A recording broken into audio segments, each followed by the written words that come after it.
प्रणाम आप सभी को। मेरा नाम रोशन है। मैं आपके लिए लेकर आता हूँ कुछ अच्छी कहानी, कुछ प्रेरणादायी कहानी। तो इस सिलसिले में आज मैं आपके लिए लेकर आया हूँ मुंशी प्रेमचंद की कहानी गरीब की हाय। तो आइए शुरू करता हूँ कहानी का पाठ। मुंशी राम सेवक भौएं चढ़ाए हुए घर से निकले और बोले, इस जीने से तो मरना भला है। मृत्यु को प्रायः इस तरह से जितने निमंत्रण दिए जाते हैं, यदि वह सबको स्वीकार करती तो आज सारा संसार उजाड़ दिखाई देता। मुंशी राम सेवक चांदपुर गांव के एक बड़े रईस थे। रईसों के सभी गुण इनमें भरपूर थे। मानव चरित्र की दुर्बलताएं उनके जीवन का आधार थी। वह नित्य मुंसिफी कचहरी के हाथे में एक नीम के पेड़ के नीचे कागजों का बस्ता खोले एक टूटी सी चौकी पर बैठे दिखाई देते थे। किसी ने कभी उन्हें किसी इजलास पर कानूनी बहस या मुकदमे की पैरवी करते नहीं देखा, परंतु उन्हें सब लोग मुख्तार साहब कहकर पुकारते थे। चाहे तूफान आए, पानी बरसे, ओले गिरे, पर मुख्तार साहब वहां से टस से मस न होते। जब वह कचहरी चलते तो देहातियों के झुंड उनके साथ हो लेते। चारों ओर से उन पर विश्वास और आदर की दृष्टि पड़ती। सब में प्रसिद्ध था कि उनकी जीभ पर सरस्वती विराजती है। इसे वकालत कहो या मुख्तारी, परंतु यह केवल कुल मर्यादा की प्रतिष्ठा का पालन था। आमदनी अधिक न होती थी। चांदी के सिक्कों की तो चर्चा ही क्या। कभी कभी तांबे के सिक्के भी निर्भय उनके पास आने में हिचकते थे। मुंशी जी की कानूनदानी में कोई संदेह न था, परंतु पास के बखेरे ने उन्हें विवश कर दिया था। खैर जो हो, उनका यह पेशा केवल प्रतिष्ठा पालन के निमित्त था, नहीं तो उनके निर्वाह का मुख्य साधन आसपास की अनाथ पर खाने पीने में सुखी विधवाओं और भोले भाले किंतु धनी वृद्धों की श्रद्धा थी। विधवाएं अपना रुपया उनके यहाँ अमानत रखती, बुढ़े कपूतों के डर से अपना धन उन्हें सौंप देते, पर रुपया एक बार मुट्ठी में जाकर फिर निकलना भूल जाता था। वह जरूरत पड़ने पर कभी कभी कर्ज ले लेते थे। भला बिना कर्ज लिए किसी का काम चल सकता है। भोर को सांझ के करार पर रुपया लेते, पर सांझ कभी नहीं आती थी। सारांश, मुंशी जी कर्ज लेकर देना सीखे ही नहीं थे। यह उनकी कुल प्रथा थी। यही सब मामले बहुधा मुंशी जी के सुख चैन में विघ्न डालते थे। कानून और अदालत का तो उन्हें कोई डर न था। इस मैदान में उनका सामना करना पानी में मगर से लड़ना था।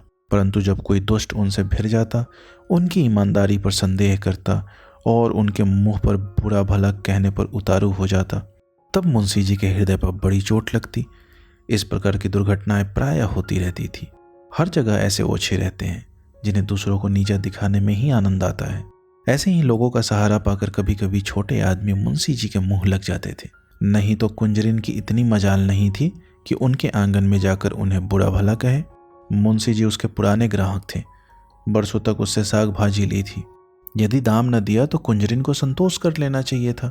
दाम जल्दी या देर से मिल ही जाता, परंतु वह मुफट कुंजरिन 2 ही बरसों में घबरा गई और उसने कुछ आने पैसों के लिए एक प्रतिष्ठित आदमी का पानी उतार लिया। झुंझलाकर मुंशी जी अपने को मृत्यु का कलेवा बनाने पर उतारू हो गए, तो इसमें उनका कुछ दोष न था। इसी गांव में मूंगा नाम की एक विधवा ब्राह्मणी रहती थी। उसका पति बर्मा की काली पलटन में हवलदार था और लड़ाई में वहीं मारा गया। सरकार की ओर से उसके अच्छे कामों के बदले मूंगा को 500 रुपए मिले थे। विधवा स्त्री, जमाना नाजुक था। बेचारी ने ये सब रुपए मुंशी राम सेवक को सौंप दिए और महीने महीने थोड़ा थोड़ा उसमें से मांग कर अपना निर्वाह करती रही।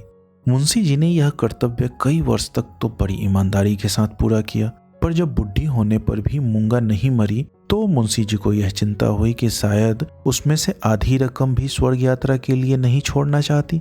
तो एक दिन उन्होंने कहा, मूंगा तुम्हें मरना है या नहीं? साफ साफ कह दो कि मैं ही अपने मरने की फिक्र करूं। उस दिन मूंगा की आंखें खुली, उसकी नींद टूटी। बोली, मेरा हिसाब कर दो। हिसाब का चिट्ठा तैयार था। अमानत में अब 1 कौड़ी बाकी न थी। मूंगा ने बड़ी कड़ाई से मुंशी जी का हाथ पकड़ लिया और कहा, अभी मेरे 250 रुपए तुमने दबा रखे हैं, मैं 1 कौड़ी भी न छोड़ूंगी। परंतु अनाथों का क्रोध पटाखे की आवाज है जिससे बच्चे डर जाते हैं और असर कुछ नहीं होता। अदालत में उसका कुछ जोर न था। न लिखा पढ़ी थी, न हिसाब किताब। हाँ, पंचायत से कुछ आसरा था। पंचायत बैठी, कई गांव के लोग इकट्ठे हुए। मुंशी जी नियत और मामले के साफ थे। सभा में खड़े होकर पंचों से कहा, भाइयों, आप सब लोग सत्यपरायण और कुलीन हैं। मैं आप सब साहबों का दास हूँ। आप सब साहबों की उदारता और कृपा से, दया और प्रेम से मेरा रोम रोम कृतज्ञ है। क्या आप लोग सोचते हैं कि मैं इस अनाथिनी और विधवा स्त्री के रुपए हड़प कर गया हूँ? पंचों ने एक स्वर में कहा, नहीं नहीं, आपसे ऐसा नहीं हो सकता। राम सेवक, यदि आप सब सज्जनों का विचार हो कि मैंने रुपए दबा लिए तो मेरे लिए डूब मरने के सिवा और कोई उपाय नहीं। मैं धनाढ्य नहीं हूँ, न मुझे उदार होने का घमंड है, पर अपनी कलम की कृपा से, आप लोगों की कृपा से किसी का मोहताज नहीं हूँ। क्या मैं ऐसा ओछा हो जाऊंगा कि एक अनाथिनी के रुपए बचा लूं? पंचों ने एक स्वर में फिर कहा, नहीं नहीं, आपसे ऐसा नहीं हो सकता। मुंह देखकर टीका काढ़ा जाता है। पंचों ने मुंशी जी को छोड़ दिया। पंचायत उठ गई। मूंगा ने आह भरकर संतोष कर लिया और मन में कहा, अच्छा, यहाँ न मिला तो न सही, वहां कहाँ जाएगा। अब कोई मूंगा का दुख सुनने वाला और सहायक न था। दरिद्रता से जो कुछ दुख भोगने पड़ते हैं वह उसे झेलने पड़े। वह शरीर से पुष्ट थी, चाहती तो श्रम कर सकती थी, पर जिस दिन से पंचायत पूरी हुई उसी दिन से उसने काम करने की कसम खा ली। अब उसे रात दिन रुपए की रट लगी रहती। उठते बैठते सोते जागते उसे केवल एक काम था, और वह मुंशी राम सेवक का भला मनाना। झोंपड़े के दरवाजे पर बैठी हुई रात दिन उन्हें सच्चे मन से असीसा करती।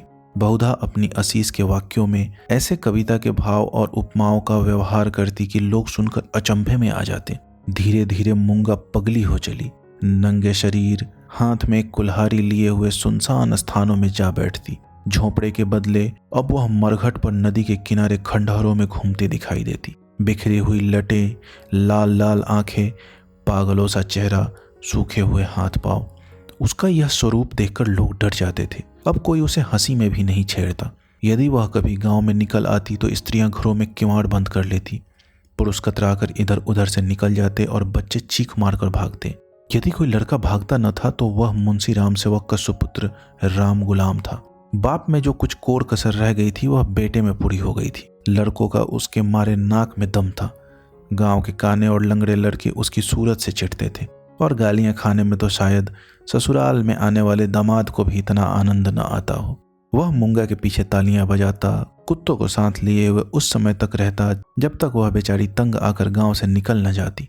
रुपया, पैसा, होश हवास खोकर उसे पगली की पदवी मिली, और अब बस सचमुच पगली थी। अकेली बैठी अपने आप घंटों बातें करती, जिसमें राम सेवक के मांस, हड्डी, चमड़े, आंखें, कलेजा आदि को खाने, मसलने, नोचने खसोटने की बड़ी उत्कट इच्छा प्रकट की जाती थी। और जब उसकी यह इच्छा सीमा तक पहुंच जाती तो वह राम सेवक के घर की ओर मुंह करके खूब चिल्लाकर और डरावने शब्दों में हाँक लगाती, तेरा लहू पीऊंगी। प्रायः रात के सन्नाटे में यह गरजती हुई आवाज सुनकर स्त्रियां चौंक पड़ती थी, परंतु इस आवाज से भयानक उसका ठठाकर हंसना था। मुंशी जी के लहू पीने की कल्पित खुशी में वह जोर से हंसा करती थी। इस ठठाने से ऐसी आसुरिक उदंडता, ऐसी पाशविक उग्रता टपकती थी कि रात को सुनकर लोगों का खून ठंडा हो जाता था। मालूम होता मानो सैकड़ों उल्लू एक साथ हंस रहे हैं। मुंशी राम सेवक बड़े हौसले और कलेजे के आदमी थे। न उन्हें दीवानी का डर था, न फौजदारी का, परंतु मूंगा के इन डरावने शब्दों को सुनकर वह भी सहम जाते। हमें मनुष्य के न्याय का डर न हो, परंतु ईश्वर के न्याय का डर प्रत्येक मनुष्य के मन में स्वभाव से रहता है। मूंगा का भयानक रात का घूमना राम सेवक के मन में कभी कभी ऐसी ही भावना उत्पन्न कर देता। उनसे अधिक उनकी स्त्री के मन में। उसकी स्त्री बड़ी चतुर थी। वह उनको इन सब बातों में प्रायः सलाह दिया करती थी। उन लोगों की भूल थी जो लोग कहते थे कि मुंशी जी की जीभ पर सरस्वती विराजती है। वह गुण तो उनकी स्त्री को प्राप्त था। बोलने में वह इतनी तेज थी जितना मुंशी लिखने में थे, और यह दोनों स्त्री पुरुष प्रायः अपनी अवश दशा में सलाह करते कि अब क्या करना चाहिए। आधी रात का समय था। मुंशी जी नित्य नियम के अनुसार अपनी चिंता दूर करने के लिए शराब के 2-4 घूंट पीकर सो गए थे। एकाएक मूंगा ने उनके दरवाजे पर आकर जोर से हाँक लगाई, तेरा लहू पीऊंगी, और खूब खिलखिलाकर हंसी। मुंशी जी यह भयावना ठहाका सुनकर चौंक पड़े। डर के मारे पैर थरथर कांपने लगे, कलेजा धक धक करने लगा। दिल पर बहुत जोर डालकर उन्होंने दरवाजा खोला, जाकर नागिन को जगाया। नागिन ने झुंझलाकर कहा, क्या कहते हो? मुंशी जी ने दबी आवाज से कहा, वह दरवाजे पर आकर खड़ी है। नागिन उठ बैठी। क्या कहती है? तुम्हारा सिर। क्या दरवाजे पर आ गई? हाँ, आवाज नहीं सुनती हो? नागिन मूंगा से नहीं परंतु उसके ध्यान से बहुत डरती थी, तो भी उसे विश्वास था कि मैं बोलने में उसे जरूर नीचा दिखा सकती हूँ। संभल कर बोली, कहो तो मैं उससे 2-2 बातें कर लूं।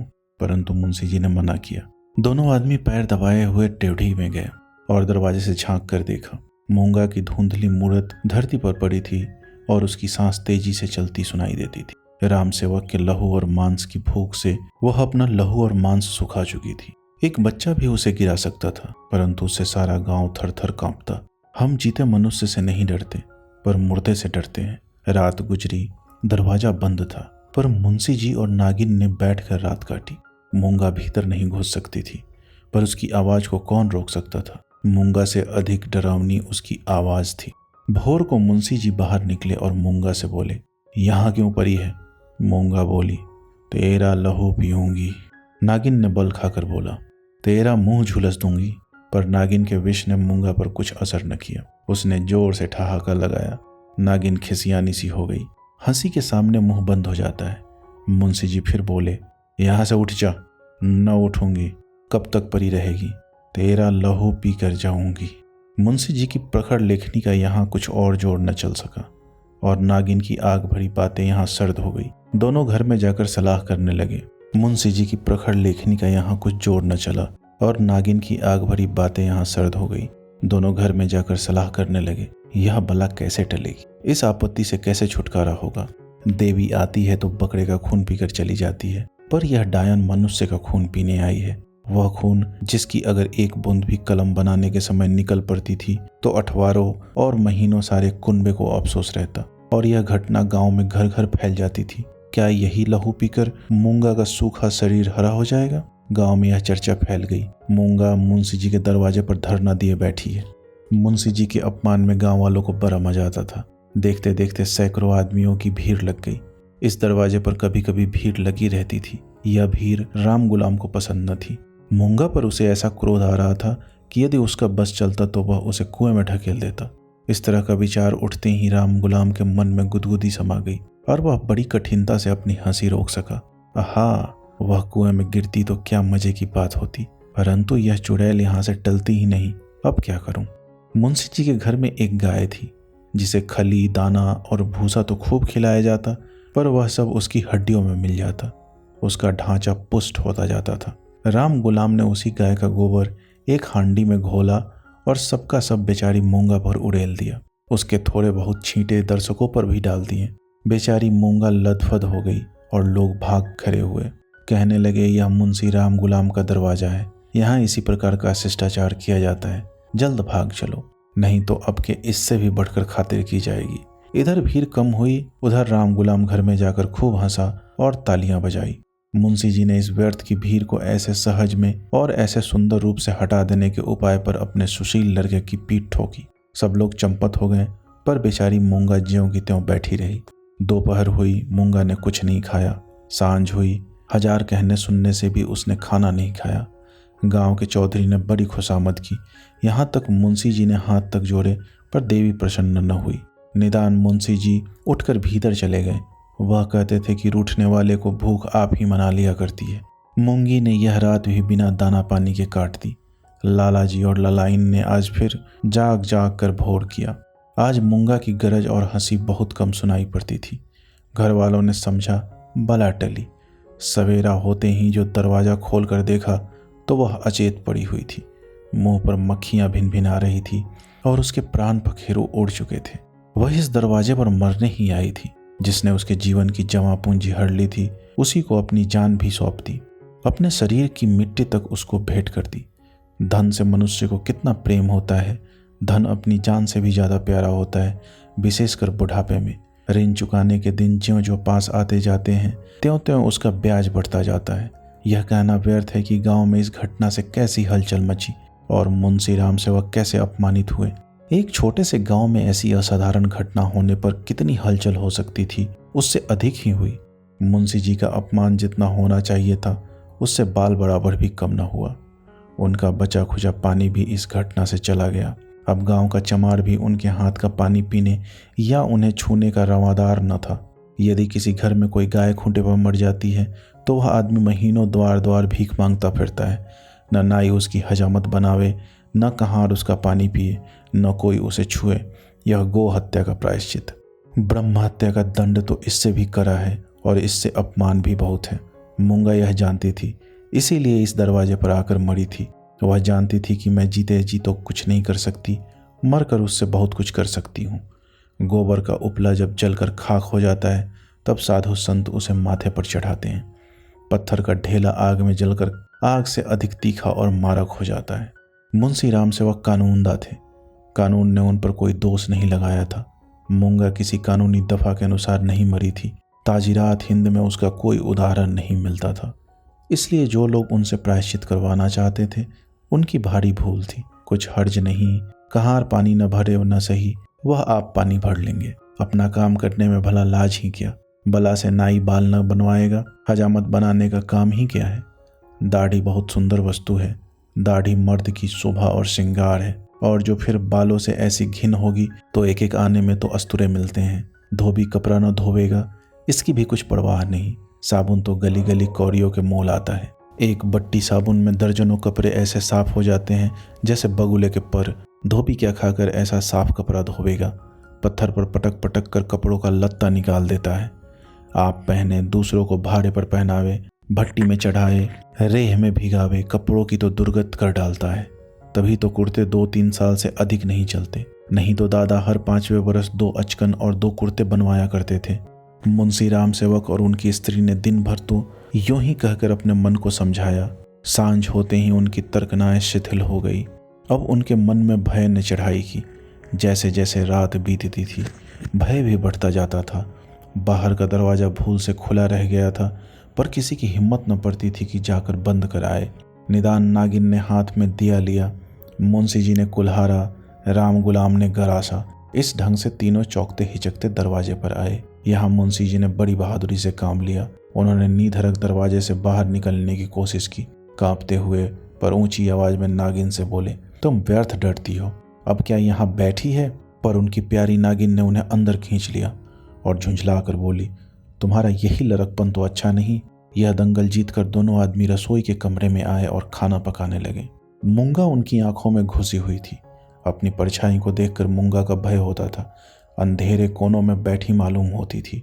वही हड्डियों का ढांचा, वही बिखरे बाल, वही पागलपन, वही डरावनी आंखें। मूंगा का नक सिख दिखाई देता था। इसी कोठरी में आटे दाल के कई मटके रखे हुए थे। वहीं कुछ पुराने चीथड़े भी पड़े हुए थे। एक चूहे को भूख ने बेचैन किया। मटकों ने कभी अनाज की सूरत नहीं देखी थी, पर सारे गांव में मशहूर था कि इस घर के चूहे गजब के डाकू हैं। तो वह इन दानों की खोज में, जो मटकों से कभी नहीं गिरे थे, रेंगता हुआ इस चीथड़े के नीचे आ निकला। कपड़े में खरखराहट हुई। फैले हुए चीथड़े मूंगा की पतली टांगे बन गई। नागिन देख झिझकी और चीख उठी। मुंशी जी बदहवास होकर दरवाजे की ओर लपके। राम गुलाम दौड़कर इनकी टांगों से लिपट गया। चूहा बाहर निकल आया। उसे देखकर लोगों के होश ठिकाने हुए। अब मुंशी जी साहस करके मटके की ओर चले। नागिन ने कहा, रहने भी दो, देख ली तुम्हारी मर्दानगी। मुंशी जी अपनी प्रिया नागिन के इस अनादर पर बहुत बिगड़े। क्या तुम समझती हो मैं डर गया? भला डर की क्या बात थी? मूंगा मर गई, क्या वह बैठी है? मैं कल नहीं दरवाजे के बाहर निकल गया था? तुम रोकती रही, मैं न माना। मुंशी जी की इस दलील ने नागिन को निरुत्तर कर दिया। कल दरवाजे के बाहर निकल जाना या निकलने की कोशिश करना साधारण बात न थी। जिसके साहस का ऐसा प्रमाण मिल चुका है उसे डरपोक कौन कह सकता है। यह नागिन की हठधर्मी थी। खाना खाकर तीनों आदमी सोने के कमरे में आए, परंतु मूंगा ने यहाँ भी पीछा न छोड़ा। बातें करते थे, दिल को बहलाते थे। नागिन ने राजा हरदौल और रानी सारंधा की कहानियां कही। मुंशी जी ने फौजदारी के कई मुकदमों का हाल कह सुनाया, परंतु तो भी इन उपायों से भी मूंगा की मूर्ति उनकी आंखों के सामने से न हटती थी। जरा भी खटखटाहट होती कि तीनों चौंक पड़ते। इधर पत्तियों में सनसनाहट हुई कि उधर तीनों के रोंगटे खड़े हो गए। रह रह कर एक धीमी आवाज धरती के भीतर से उनके कानों में आती थी, तेरा लहू पीऊंगी। आधी रात को नागिन नींद से चौंक पड़ी। वह इन दिनों गर्भवती थी। लाल लाल आंखों वाली, तेज और नोकीली दांतों वाली मूंगा उसकी छाती पर बैठी हुई जान पड़ती थी। नागिन चीख उठी, बावली की तरह आंगन में भाग आई और यकायक धरती पर चित गिर गई। सारा शरीर पसीने पसीने हो गया। मुंशी जी भी उसकी चीख सुनकर चौंके, पर डर के मारे आंखें न खुली। अंधे की तरह दरवाजा टटोलते रहे। बहुत देर के बाद उन्हें दरवाजा मिला। आंगन में आए। नागिन जमीन पर पड़ी हाथ पांव पटक रही थी। उसे उठा भीतर लाए, पर रात भर उसने आंखें न खोली। भोर को अकबक बकने लगी। थोड़ी देर में ज्वर हो आया। बदन लाल तवासा हो गया। सांझ होते होते उसे सन्निपात हो गया और आधी रात के समय जब संसार में सन्नाटा छाया हुआ था, नागिन इस संसार से चल बसी। मूंगा के डर ने उसकी जान ले ली। जब तक मूंगा जीती रही वह नागिन की फुफकार से सदा डरती रही। पगली होने पर भी उसने कभी नागिन का सामना नहीं किया, पर अपना जान देकर उसने आज नागिन की जान ली। भय में बड़ी शक्ति है। मनुष्य हवा में एक गिरह भी नहीं लगा सकता, पर इसने हवा में एक संसार रच डाला था। रात बीत गई, दिन चढ़ता आता था, पर गांव का कोई आदमी नागिन की लाश उठाने को आता न दिखाई दिया। मुंशी जी घर घर घूमे, पर कोई न निकला। भला हत्यारे के दरवाजे पर कौन जाए, हत्यारे की लाश कौन उठावे।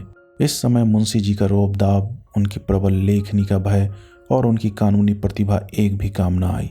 चारों ओर से हार कर मुंशी जी फिर अपने घर आए। यहाँ उन्हें अंधकार दिखता था। दरवाजे तक तो आए, पर भीतर पैर नहीं रखा जाता था। न बाहर ही खड़े रह सकते थे। बाहर मूंगा थी, भीतर नागिन।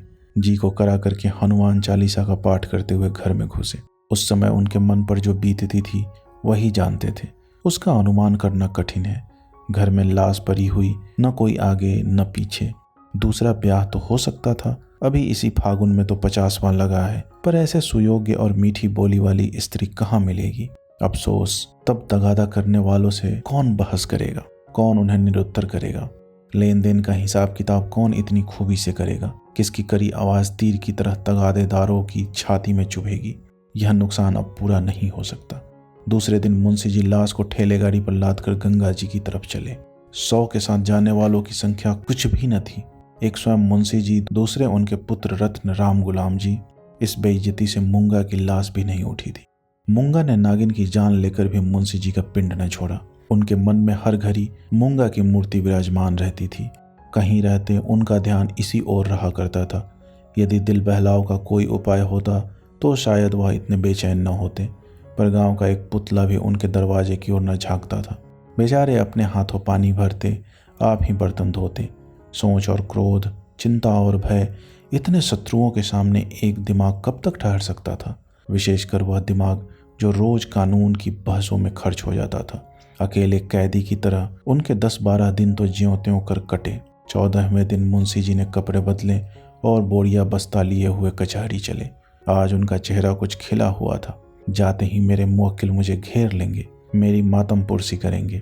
मैं आंसुओं की 2-4 बूंदें गिरा दूंगा, फिर बैनामों, रेहन नामों और सुलह नामों की भरमार हो जाएगी।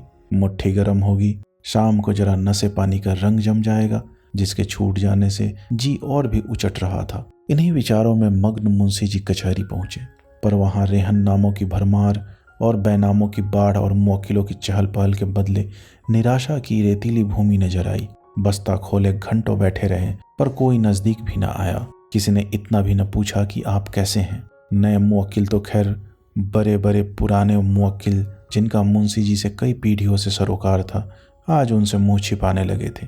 वह नालायक और अनारी रमजान, जिसकी मुंशी जी हंसी उड़ाते थे और जिसे शुद्ध लिखना भी ना आता था, आज गोपियों का कन्हैया बना हुआ था। वाह रे भाग्य, मुवक्किलियों मुंह फेर चले जाते हैं, मानो किसी की जान पहचान ही नहीं। दिन भर कचहरी की खाक छानने के बाद मुंशी जी घर चले, निराशा और चिंता में डूबे हुए। ज्यों-ज्यों घर के निकट आते थे, मूंगा का चित्र सामने आता जाता था। यहाँ तक कि जब घर का द्वार खोला और 2 कुत्ते जिन्हें राम गुलाम ने बंद कर रखा था झपट कर बाहर निकले तो मुंशी जी के होश उड़ गए। एक चीख मारकर जमीन पर गिर पड़े। मनुष्य के मन और मस्तिष्क पर भय का जितना प्रभाव होता है, उतना और किसी शक्ति का नहीं। प्रेम, चिंता, निराशा, हानि, यह सब मन को अवश्य दुखित करते हैं, पर यह हवा के हल्के झोंके हैं और भय प्रचंड आंधी है। मुंशी जी पर इसके बाद क्या बीती मालूम नहीं। कई दिनों तक लोगों ने उन्हें कचहरी जाते और वहां से मुरझाए हुए लौटते देखा। कचहरी जाना उनका कर्तव्य था, और यद्यपि वहां मुवक्किलों का अकाल था, तो भी तगादे वालों से गला छुड़ाने और उनको भरोसा दिलाने के लिए अब यही एक लटका रह गया था। इसके बाद कई महीने तक दिखाई न पड़े। बद्रीनाथ चले गए।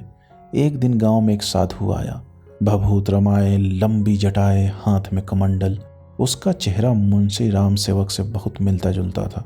बोलचाल में भी अधिक भेद न था। वह एक पेड़ के नीचे धूमी रमाए बैठा रहा। उसी रात को मुंशी राम सेवक के घर से धुआं उठा, फिर आग की ज्वाला दिखने लगी और आग भड़क उठी। गांव के सैकड़ों आदमी दौड़े, आग बुझाने के लिए नहीं, तमाशा देखने के लिए। एक गरीब की हाय में कितना प्रभाव है। राम गुलाम मुंशी जी के गायब हो जाने पर अपने मामा के यहाँ चला गया और वहाँ कुछ दिनों रहा। वहाँ उसकी चाल ढाल किसी को पसंद न आई। एक दिन उसने किसी के खेत में मूली नोची। उसने 2-4 धौल लगाए। उस पर वह इस कदर बिगड़ा कि जब उसके चने खलिहान में आए तो उसने आग लगा दी। सारा का सारा खलिहान जलकर राख हो गया। हजारों रुपयों का नुकसान हुआ। पुलिस ने तहकीकात की, राम गुलाम पकड़ा गया। इसी अपराध में वह चुनार के रिफॉर्मेटरी स्कूल में मौजूद है।